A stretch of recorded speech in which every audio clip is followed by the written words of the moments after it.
Saya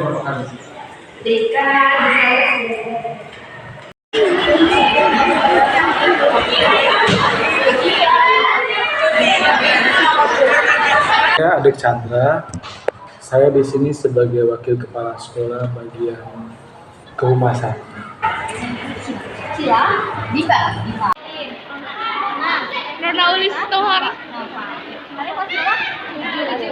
Ada motivasi lain nggak sih Pak yang bikin SMP Negeri 1 Kalisari ini menerapkan kurikulum Merdeka Belajar?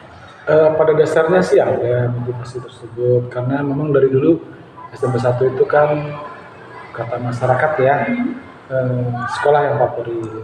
Ya kalau misalnya sudah ada lambang atau gelar tersebut, maka mau kan tenaga pendidik dan tenaga kependidikannya juga tidak tinggal diam kan, juga mereka juga harus berusaha bagaimana SMP 1 ini tetap menjadi sekolah unggulan di Kalisari.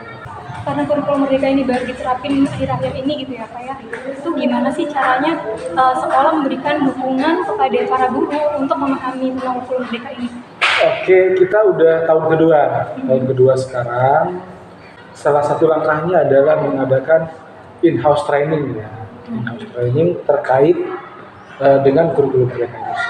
Baik in-house training kepada tenaga pendidik maupun tenaga kependidikan. Ada nggak sih Pak kayak langkah-langkah yang diambil sekolah untuk memfasilitasi terapan kurikulum Merdeka ini? Langkah-langkahnya adalah semua ibu pak gurunya harus mengikuti pelatihan mandiri. Kemudian minimal semua guru sudah memiliki sertifikat dari hasil pelatihan itu dari kementerian. Gitu.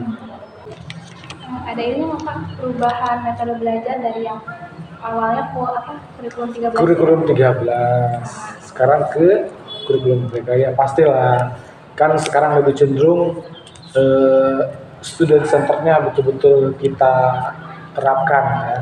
Di guru itu memfasilitasi semacam coach ya, coach itu kan pelatih ya. Untuk sekarang ini pendekatannya ke anak itu kayak gimana ya Pak? Soalnya tadi sempat ke siswa juga bertanya, ternyata mereka sempat kesusahan juga untuk beradaptasi dengan kurikulum yang baru ini. Aku bingung ya sama guru itu terkadang kalau ngasih papan tulis acak-acak kan jadi bingung dari mana duluan.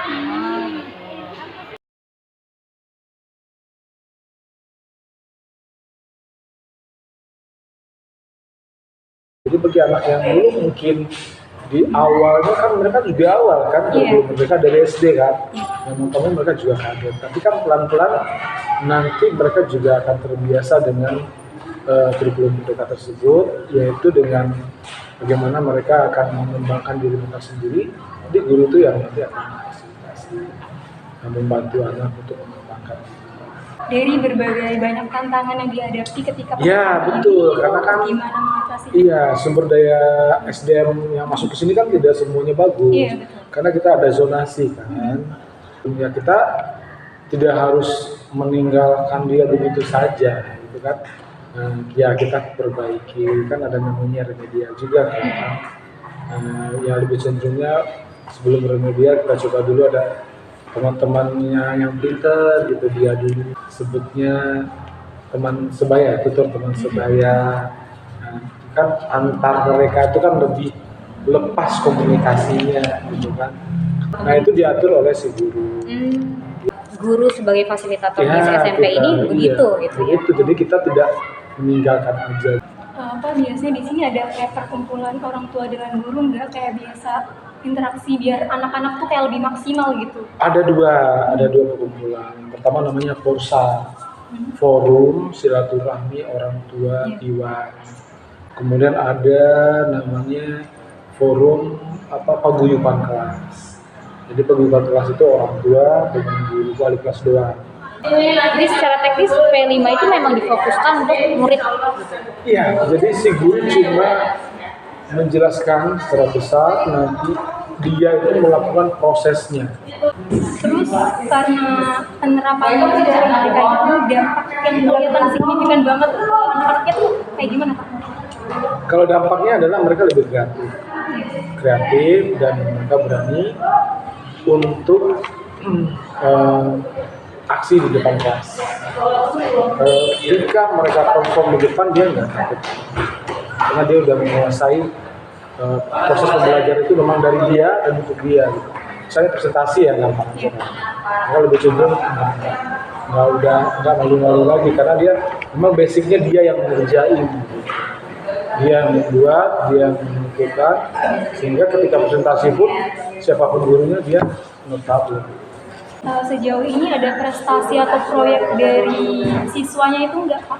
Dalam Ya, kemarin kita itu panen raya itu mendapatkan apresiasi dari kota ya.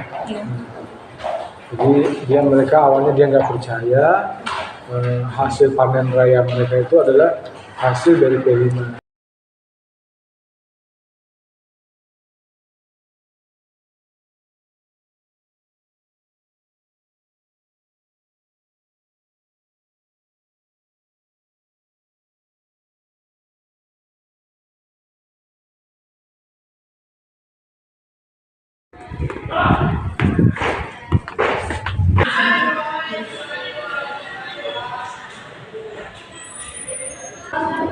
Kalau boleh di rating nih Pak, dari 10 sampai 100 itu kira-kira keberhasilan dari kurikulum merdeka di SMP 1 ini kayak gini? Kalau rating, ya kalau saya lihat sih 85 ke atas. Cukup bagus ya.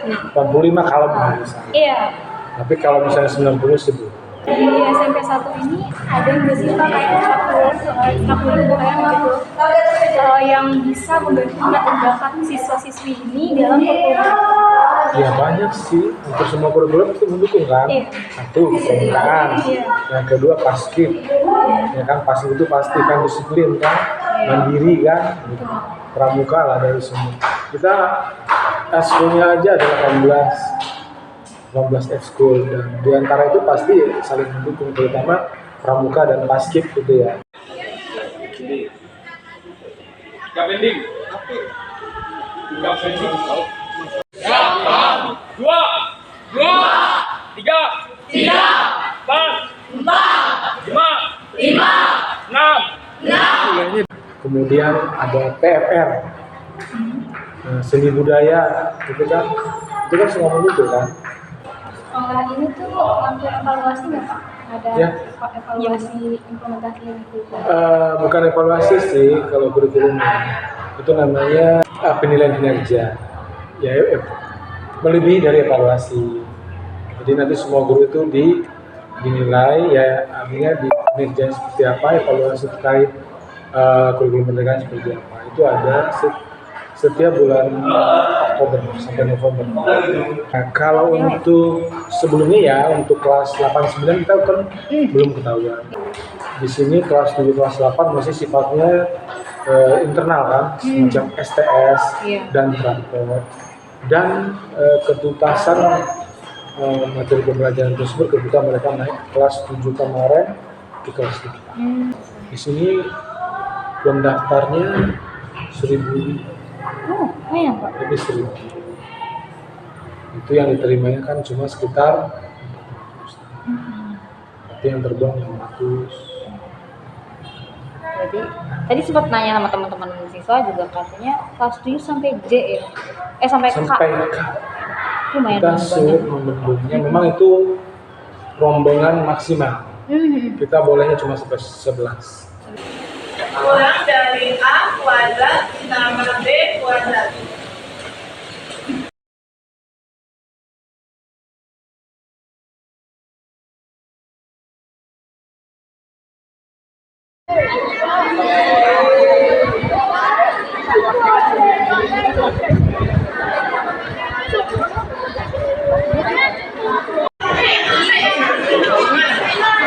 Thank you.